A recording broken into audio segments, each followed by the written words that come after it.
I'm really interested to find out more about Influential Stars, where it came from, which was a good few years ago. As a charity, it was kind of quite a difficult thing to do because celebrities were now becoming linked to charities, and therefore it restricted the ability to have them working with the brain tumour charity that you supported. By setting up Influential Stars, I'd like to know how you're able to kind of bring everyone in and ultimately have that business that can obviously help support that, raise awareness and do all the good stuff that you've mentioned. Starting back from years ago, I came up with an idea that hadn't been done before, and that's why the story went all over the world. It was called Rent a Date for Charity, and it was an auction site. Yeah. Initially, it was renting myself out and friends and people like that, and the proceeds went to brain tumour related causes. But then celebrities got involved, and it became a meet and greet platform for celebrities.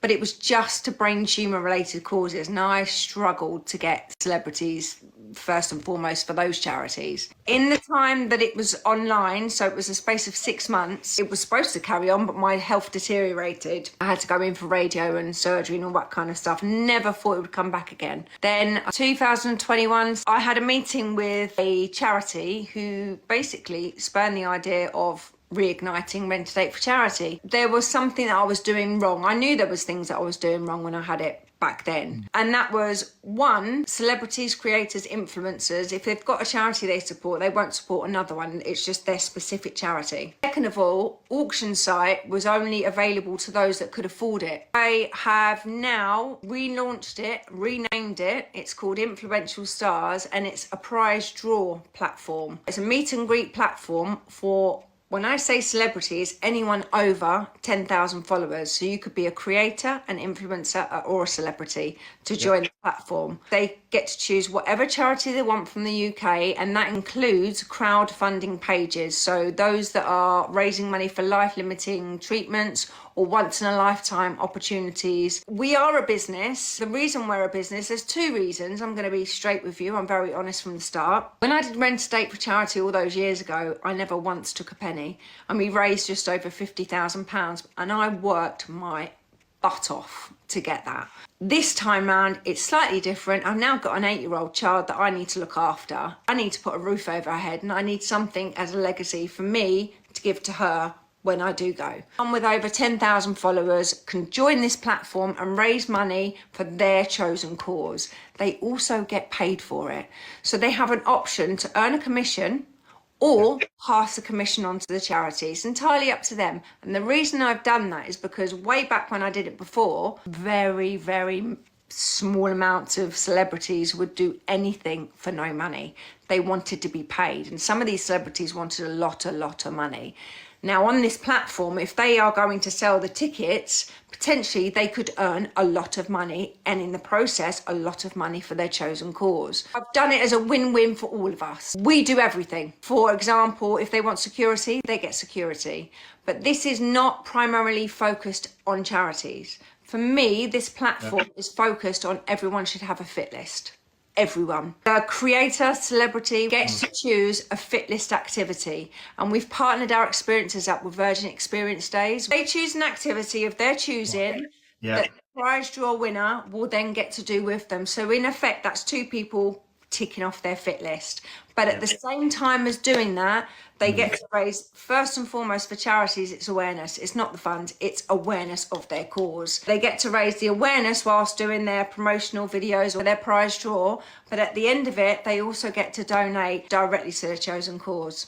Say you turn around and said, Ollie Murs wants to go and do something, skydive or something. You can join Ollie Murs, do a skydive. The people that are really keen to see Ollie Murs can then obviously buy the ticket. They've got just as much chance of winning it as anyone else. Whereas with the previous platform, it was almost like, Mr. Big Bucks here, I can give you 10 grand and I can go and do that, and it would kind of price everyone out. Although you may raise the money for it at the time with the likes of Ollie Murs, celebrity gets the opportunity to do the thing they've always wanted to do that might be outside of finance. Am I right in thinking it could be outside of finance? You know, it's one of these things of chance of a lifetime, something that most people would never normally get to experience. Depending on the amount of followers and how much they're going to put into the platform for selling their tickets will depend on what experience they get to choose. I mean, the price of experiences can be very high, but we're not going to give that to someone who's got 5,000 or 10,000 followers, because we know to cover the experience costs, let alone everything else, they've got to sell a hell of a lot of tickets. If we had, let's just say, a celebrity who had 2 million followers, we know they're going to sell their experience, in which case they get to choose anything off a Virgin Experience Day platform.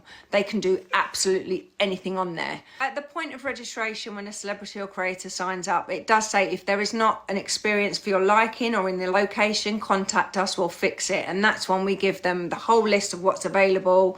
We work out what they'll be able to potentially sell. They get to tick off their fit list with their supporters at the same time as raising awareness and funds for their cause. And your idea is brilliant. It's genius. I do love it. Roughly how much does it cost to buy a ticket? Most of them are set at £5. Most we've got at the moment is £10 a ticket, but they can go up to £15, I think, is the max for anyone who's got like fly high in followers, but it's between 5 and 15. What advice would you give to someone facing a similar diagnosis to yourself? Don't Google it and don't give up, please. Honestly, the amount of people I speak to on a daily basis who have been, woe is me, and I've got this prognosis and I'm going to die. You know, the way I look at it is, we are all going to die. We all have a life expectancy. When? No one knows. You could go out and get run over by a bus tomorrow and not even say goodbye to your family. I think it's very important that anyone that's diagnosed with a brain tumour, don't give up. Don't listen to what the doctors say either, because I was told you'll never be able to walk again. I was told I'd never be able to talk again properly. Well, although I'm talking properly, I do have speech impairment. You can retrain your brain to do anything. You literally can. I've retrained my brain to get balanced and coordinated again. If you give up, forget it. You may as well give up on life. You've either got to be determined or you're not, basically. So don't give up. But I think it's a fantastic piece of advice for anyone at any point, at any time in their lives. I think it shows the mark of a very strong person to not listen to a doctor. For me, I'm going to just go, oh, the doctor said that, so that's that. But from what you've said and what you've experienced and from the experiences of others, if you fight and you keep moving and pushing forward, that you can turn things around. Have you ever gone back to the doctors and gone, you said that I won't be able to walk again? I haven't actually said that to them, but my oncologist, who's known me for years and years and years, he's just like, you're remarkable, because he didn't think I would get out of that state. I think I've got a video where I literally came out brain like a cabbage. That's the only way I can put it. I was in a really bad way, and even I didn't think, that's why I tried to commit suicide a couple of times, because I thought my life was over. But it wasn't until I met someone who gave me that inspiration to keep going, and I just thought, well, if he can do it, I can do it, and I'm going to show others that they can too. And you're doing that right now. In terms of influential stars, I wanted to buy my tickets. How would I go about buying that? influentialstars.org. Have a look at the prize draw section. If you want to design perfume, go to Warner Brothers Studios with me and Ruby. Crystal Maze is up there. Just go on there, and if you're an influencer or creator with over 10k followers, register here. Button, simply register. If there's nothing to your liking, message us. We'll get it sorted for you. What a fantastic guest you've been, how open you've been and how honest you've been. Also, I do appreciate how difficult at certain stages it's been. Crying as like laughing as anything else. It's a natural response and a natural reaction, and there's nothing to apologise for.